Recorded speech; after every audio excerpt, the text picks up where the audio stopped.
Senior صحافی اور column نگار مزمل سہروردی نے کہا ہے کہ انتخابات 8 فروری کو ہی ہوں گے۔ الیکشن میں تاخیر کی کہانیاں شاید سننے میں تو اچھی لگتی ہوں، لیکن ان کا حقیقت سے کوئی تعلق نہیں۔ انتخابات کی تاخیر کا کوئی آئینی اور قانونی راستہ نظر نہیں آ رہا۔ مارشل لا اور آئین معطل کیے بغیر ملک میں انتخابات کی تاخیر ممکن نہیں۔ سیاسی طور پر بھی دیکھا جائے تو انتخابات کی تاخیر کا فائدہ صرف تحریک انصاف کو ہوگا، کیونکہ اس وقت اگر کسی سیاسی جماعت کو انتخابات میں مشکلات ہیں تو وہ صرف تحریک انصاف ہے۔ اپنے ایک کالم میں مزمل سہروردی کہتے ہیں کہ ملک میں عام انتخابات کا بگل تو بچ گیا ہے، لیکن ابھی تک انتخابی ماحول نہیں بنا، بلکہ دن بدن انتخابات کے انعقاد کے حوالے سے ابہام بڑھتا جا رہا ہے۔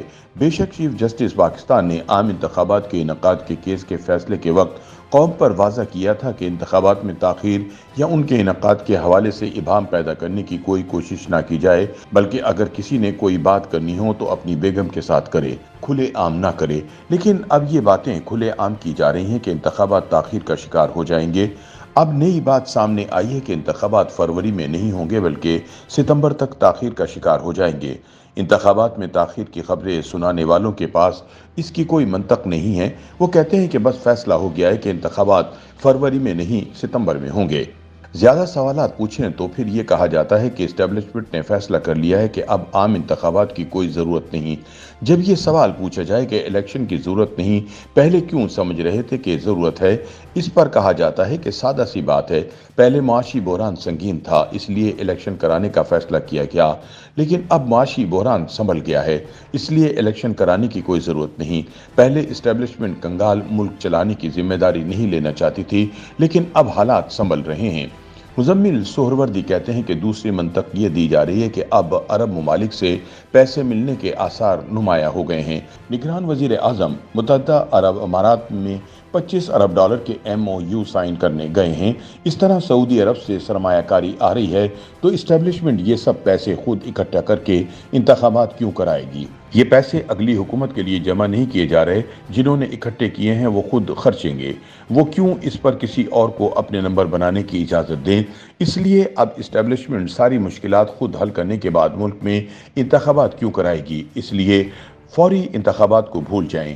کچھ لوگ ستمبر کی بات کر رہے ہیں، لیکن جب پوچھا جائے کہ اگر آپ کی منطق مان لیں کہ معاشی بحران حل ہو گیا ہے اس لیے انتخابات کی کوئی ضرورت نہیں، پھر ستمبر میں بھی انتخابات کیوں کرائے جائیں گے؟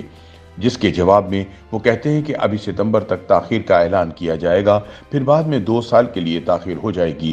یہ سب منطق بیان کرنے والوں سے جب پوچھا جائے کہ انتخابات کی تاخیر کا آئینی اور قانونی راستہ کیا ہوگا تو جواب ملتا ہے کہ کون سا آئین، کون سا قانون۔ پہلے پنجاب اور KPK میں کون سے 90 دن میں انتخابات ہو گئے، لیکن یہ دلیلیں تسلیم نہیں کی جا سکتی۔ ملک میں آئین اور قانون موجود ہے، یہاں ایک فعال نظام انصاف بھی موجود ہے، اس لیے یہ کہنا کہ ملک میں آئین اور قانون نام کی کوئی چیز موجود نہیں ہے غلط ہے۔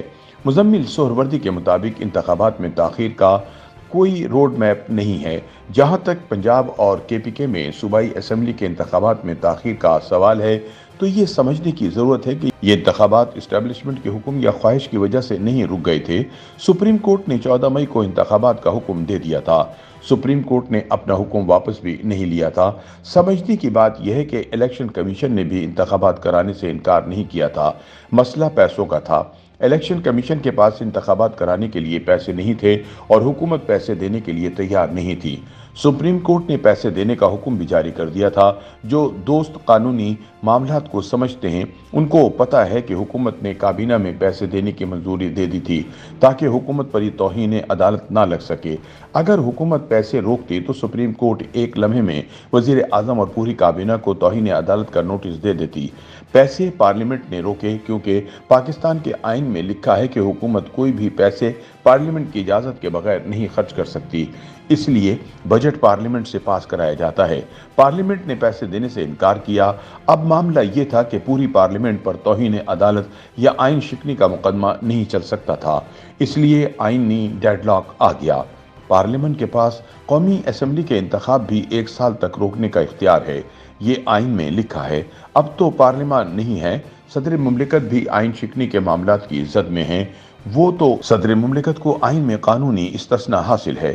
اس لیے وہ بچ گئے، ورنہ آرٹیکل 6 ان کے سامنے کھڑا تھا۔ اس صورتحال میں انتخابات کی تاخیر کا کوئی آئینی اور قانونی راستہ نظر نہیں آ رہا۔ البتہ اگر مارشل لا لگ جائے، آئین کو معطل کر دیا جائے تو الگ بات ہے۔ اس کے بغیر ملک میں انتخابات کی تاخیر ممکن نہیں۔ کوئی چاہتے ہوئے بھی ایسا نہیں کر سکتا۔ اگر سیاسی طور پر بھی دیکھا جائے تو انتخابات کی تاخیر کا فائدہ تحریک انصاف کو ہوگا۔ اس وقت اگر کسی سیاسی جماعت کو انتخابات میں مشکلات ہیں تو وہ صرف تحریک انصاف ہے۔ ان کے پاس امیدوار نہیں ہے، اس لیے سیاسی سرگرمیاں کرنا مشکل ہو رہا ہے۔ ان کی قیادت جیل میں ہے یا منظر سے غائب ہے۔ انتخابات ملتوی ہونے پر وہ چاہے یہ بیانیاں بنائیں گے کہ ان کی مقبولیت کے خوف سے انتخابات نہیں کرائے جا رہے، لیکن اندر سے وہ تاخیر پر خوش ہوں گے۔ لیکن دیکھا جائے تو پھر کوئی کیوں تحریک انصاف کی سہولت کاری کے لیے انتخابات میں تاخیر کرے گا؟ تحریک انصاف کی مخالف قوتوں کے لیے انتخابات کا اس سے بہتر وقت ہو ہی نہیں سکتا۔ YouTube پر گوگلی نیوز دیکھنے کے لیے youtube.com کی سرچ بار میں googly news T V type کریں۔ گوگلی نیوز کے پیج پر سرخ رنگ کے سبسکرپشن والے بٹن پر کلک کرنا نہ بھولیے۔ YouTube پیج پر اپلوڈ ہونے والی ویڈیوز سے باخبر رہنے کے لیے بیل آئیکن پر کلک کیجیے۔ آپ کو ہر نئی ویڈیو کے بارے میں نوٹیفیکیشن موصول ہو جائے گا۔